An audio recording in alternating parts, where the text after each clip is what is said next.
I understand the Electoral Commission has not posted these out to every household before voting opened, and up to 1 million New Zealanders have not yet received their Easy Vote cards. I think that's a serious error on the part of the Electoral Commission. We know from our door knockers and our phone canvassers, it is creating huge confusion with voters. So again, I want to repeat, you do not need an Easy Vote card to vote. In fact, you don't need to be enrolled, and you do not need to take identification with you when you go to vote. If you're a New Zealander over the age of 18, you need to show up to a polling booth and the staff will arrange for you to be able to vote. You do not need your Easy Vote card with you when you arrive at the polling booth. You can vote without it. Now happy to, as we did yesterday, open up for questions. And Derek, you are the first.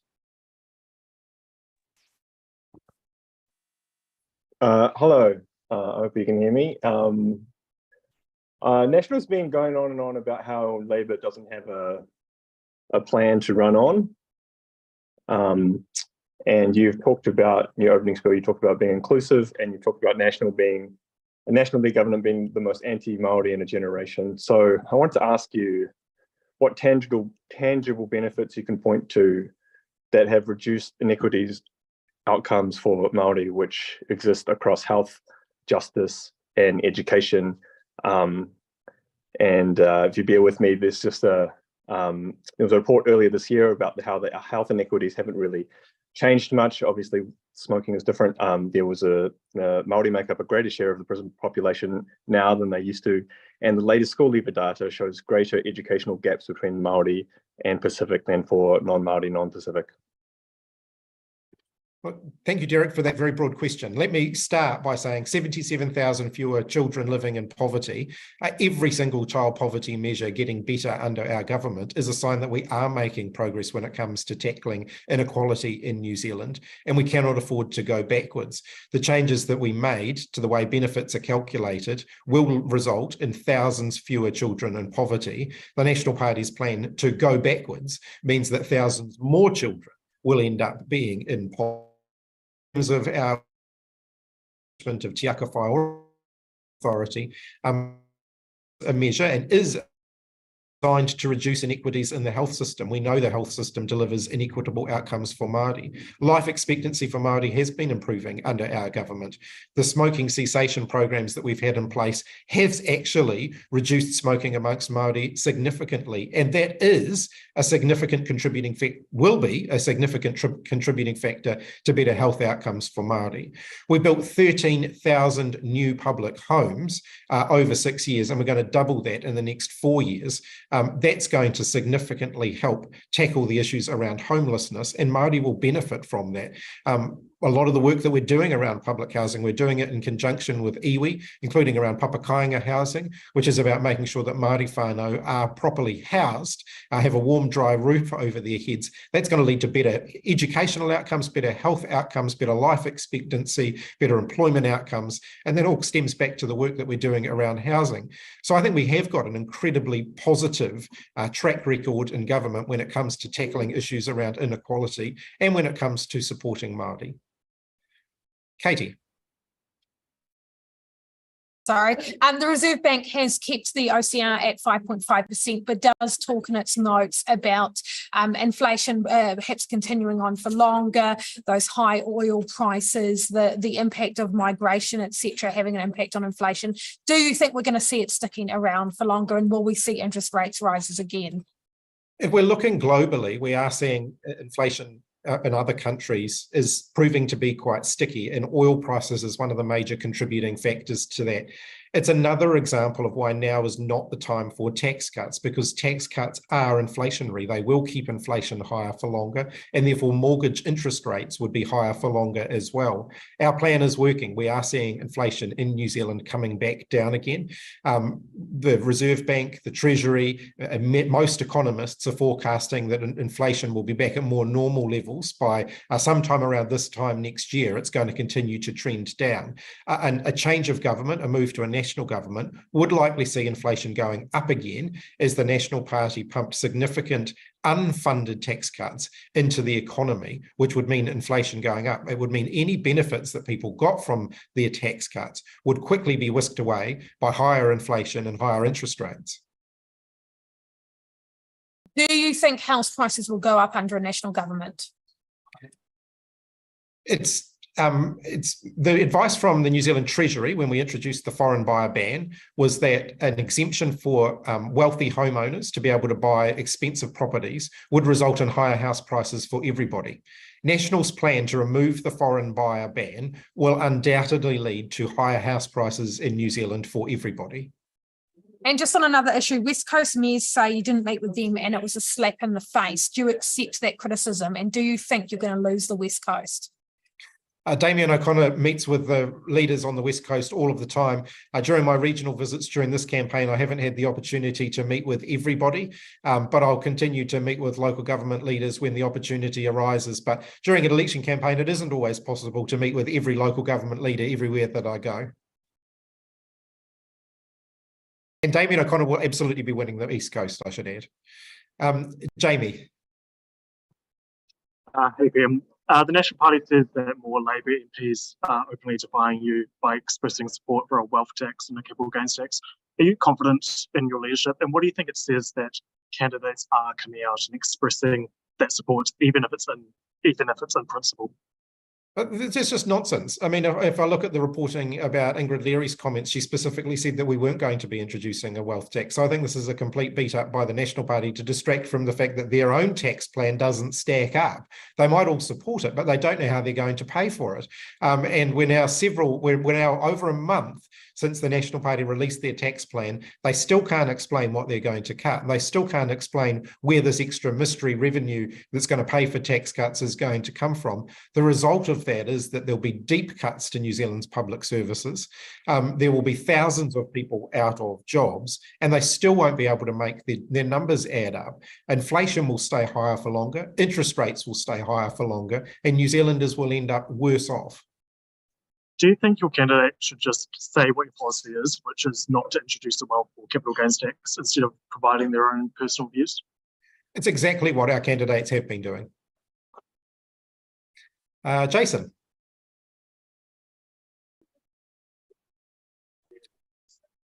Sorry about that, just being a boomer and figuring out Zoom for the first time. My question is as follows. You mentioned right at the beginning about the easy vote cards, and I was just wondering if you could go into some detail around if you've had any conversations with the Electoral Commission about your disappointment and what is going to be done from here to remedy that issue.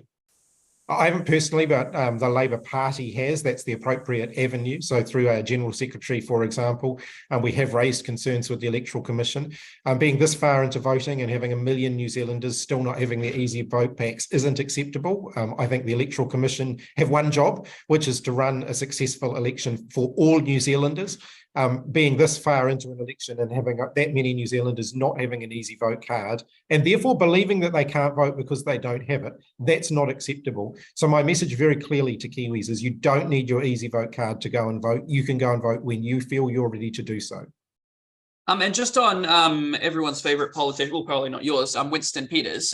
You've talked in the past about what a chaos causing factor he was in cabinet and how it was really tough to work with him. Have you got any tangible examples of something that he did? It doesn't have to be around the cabinet table, but just in general around the government that he was in with you, about why that was so chaotic?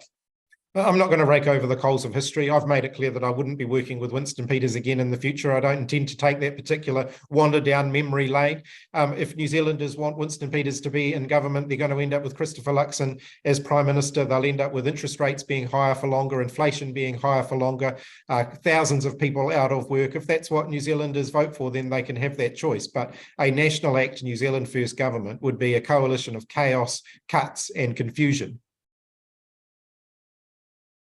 Eric. Yes, thank you very much.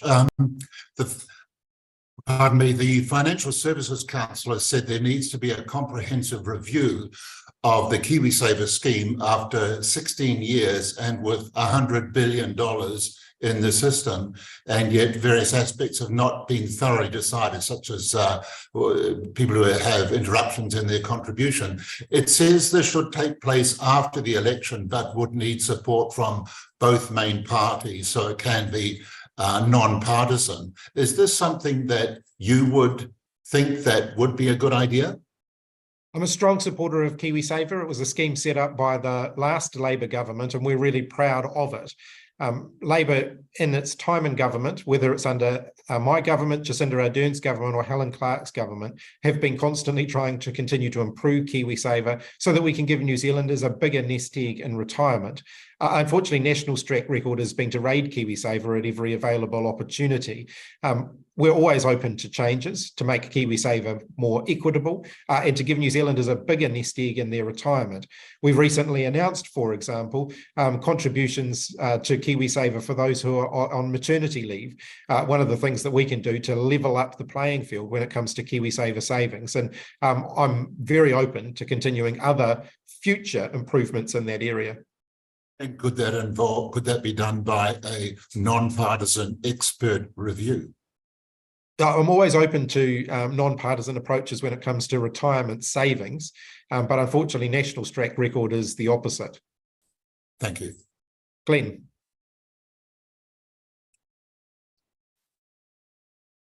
I can't hear you, Glenn. Your microphone must not be working.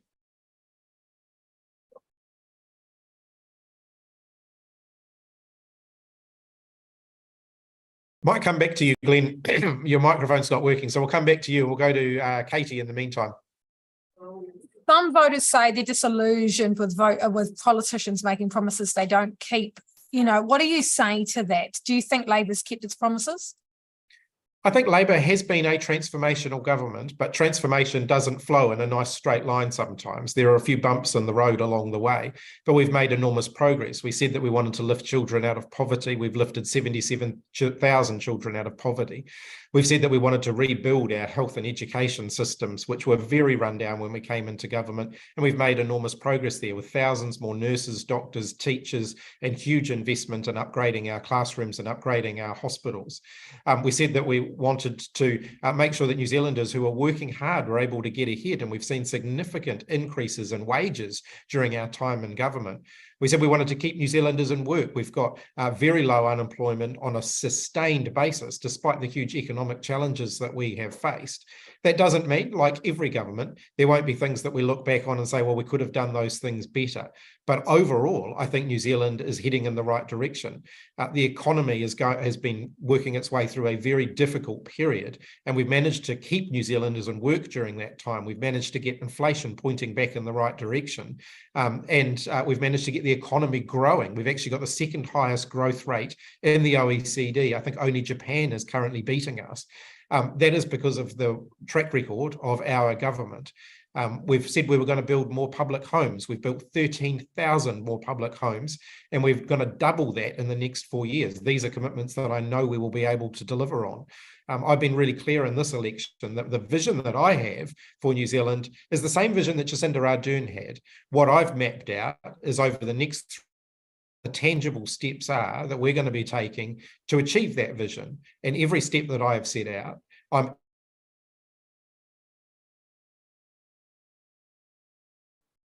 Glenn. Okay, is it working now? Good. About 17,000 people signed a petition for universal dental. Will you commit to that? Minister of Health advice said it will cost not much more than $1 billion. Sorry, my internet's cracking up a little bit. Can everybody? I can hear you now. Want me to repeat the question? I'll just that question if you could, because I just lost you there for a moment. I was saying that about 17,000 people signed a petition for universal dental care. Will you commit to that? Minister of Health advice showed that it would only cost about $1 billion. The Labor Party set out a plan to move towards universal free dental care for all New Zealanders. In the next term, we're going to start with New Zealanders under the age of 30. We believe that we can deliver that. We believe it's affordable, and we believe that we can put the capacity in place to deliver that within the next 3 years. Going further than that, we would have a struggle to pay for that right up front, and B, we wouldn't have the capacity to be able to deliver on that within the first 3 years. So we think that moving to universal free dental care is the right way to go for New Zealand, and we've set out a plan that steps that out, starting with the under 30s. Has Labor's 10-point cost of living plan been revealed? Is number 10 out there?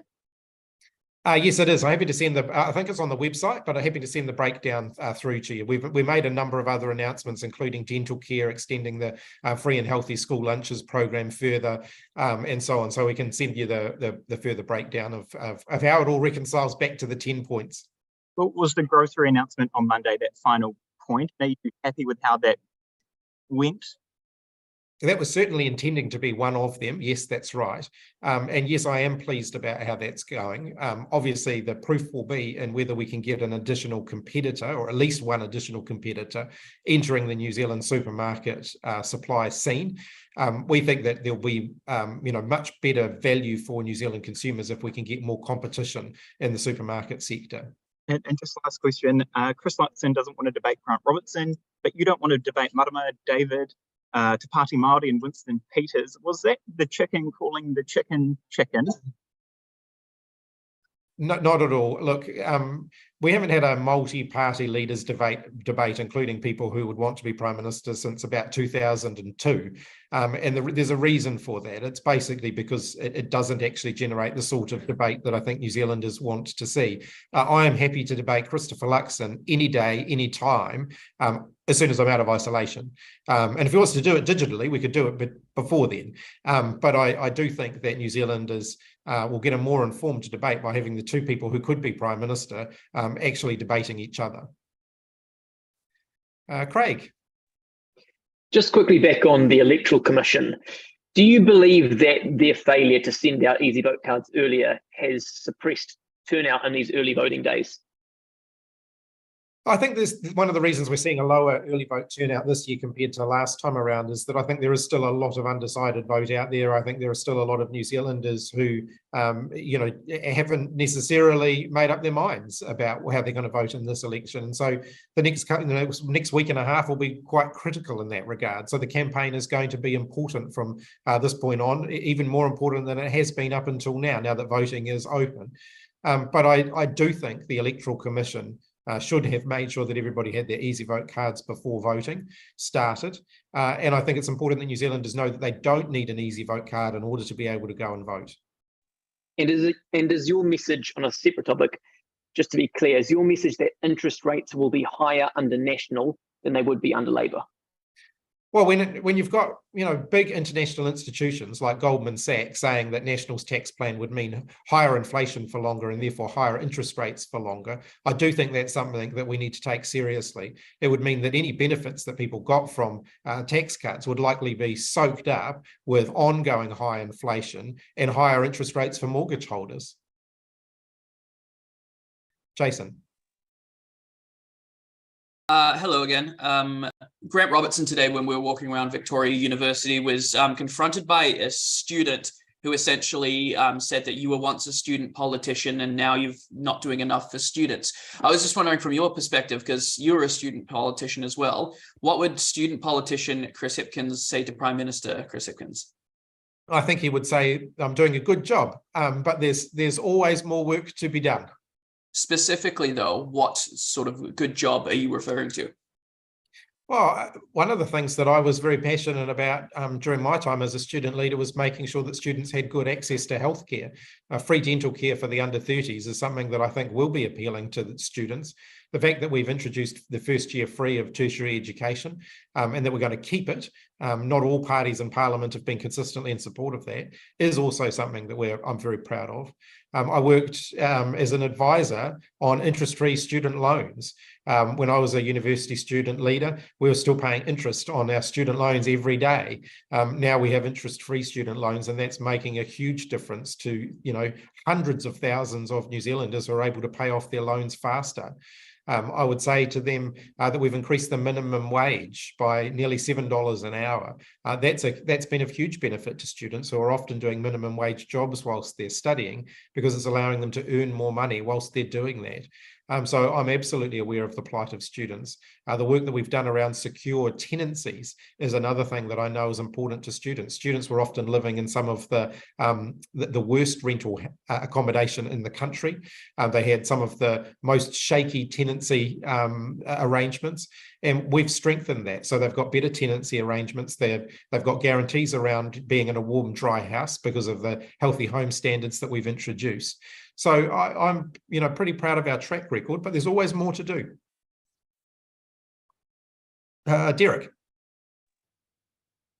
Camille Cipollone yesterday was approached by an army veteran who said that he's having trouble accessing veteran support services and getting support from ACC, and Cipollone told him that Labor does not have a veterans policy. Why doesn't Labor have a veterans policy? Our veterans policy is the government's veterans policy, and so anybody who is, having difficulty accessing support, in the first instance, if it's an individual case, I'd encourage them to contact their local member of parliament, because there are communication channels open where local members of parliament can ensure that veterans are getting the support that they receive, that they're entitled to receive. So I'd absolutely encourage them to do that. The fact that we haven't launched a specific veterans policy is a sign that we're going to continue with our current approach to supporting veterans. So you're not planning on doing anything different to improve support for veterans? There's no significant changes being proposed in this election. And I just wanted to follow up on what Jamie was asking you before. Are you happy? Are you okay with some of your team expressing their personal views on tax, even if that can be perceived as undermining you? Or have you told them all to hold the captain's call line, and the ones that have done that are breaking ranks?